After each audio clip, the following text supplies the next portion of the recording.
Andrew says, "What can I win?"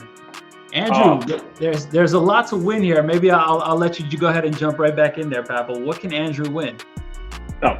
so what's awesome is, so the game is designed for, so we have three types of players: the gamer, the gambler, the degen. That's how it goes. So the gamer, you enter the game and you enter an arena. We call them turbo arenas. So that's step one. Think of it as, but to play to get money, it's an ante. It's like entering a poker table. Hey, if you want to play in this match, in this game, you better pony up, throw some money in there. Now, every time you win a race, money comes back to you, right? So you're earning. So very much like, hey, I'm leveling up, I'm getting money. Now, in a certain turbo arena, depending on it is, let's say you're in the hero arena, you can win 5 times or lose twice. So every time you win, you get money. If you win 3 times, but then you lose 2 in a row, you got to leave. You bust it out of the table. You're going to ante up again. You win 5 before the 2 was out. Boom! You all of a sudden get, like, it could be anywhere from 3 to 5 extra money. Now you got now the other arenas have different modes. So let's say the degen arena is higher entry fee, but the payout is like 20x.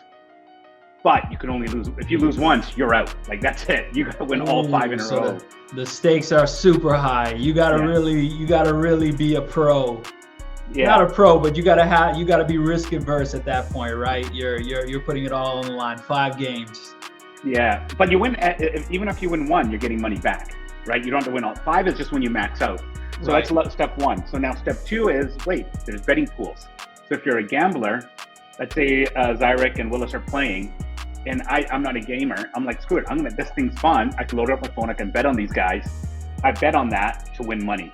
Now, Justin, if Zyrek's the one who's racing and the betting pool is, let's say, $100, all of a sudden $5, he gets a cut. He wins a race. He gets a cut of that betting pool. So $5. So he's incentivized to win because he's getting part of the betting pool too. 95% goes back to the winners. The bettors. 5% goes to the winner of that race. So that's 2 ways. Now the bettor can earn, the gambler can earn, and the gamer's got a second revenue. So now he's played for a couple hours. He's got, let's say, $100. I want to go stake this thing. What am I supposed to do? I can cash it out, but I like playing the hero arena. Zyrek's like, I'm going to put $100 into. I'm going to put it all into there. Now all the rake. Basically, it's like he's getting ownership of the poker table. The revenue that's coming in, the rake that's coming into the hero arena, the stakers get a portion of that, which is fantastic. So so the stakers are step 3. incentivized through this part, right? Because they're getting money. So that's 3. Now we create a meta game on top of it for level 4. Is Willis and Zyrek are in 2. One's in the hero arena, one's in degen. They get their referral codes.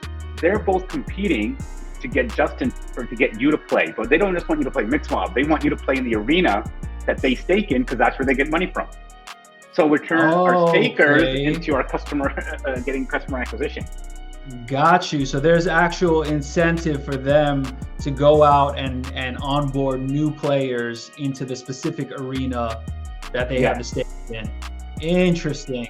But now also check this. Now the DeFi person, the yields on those arenas. So if we open up a new arena, let's say the Ancient Age arena, it's a brand new one that comes in.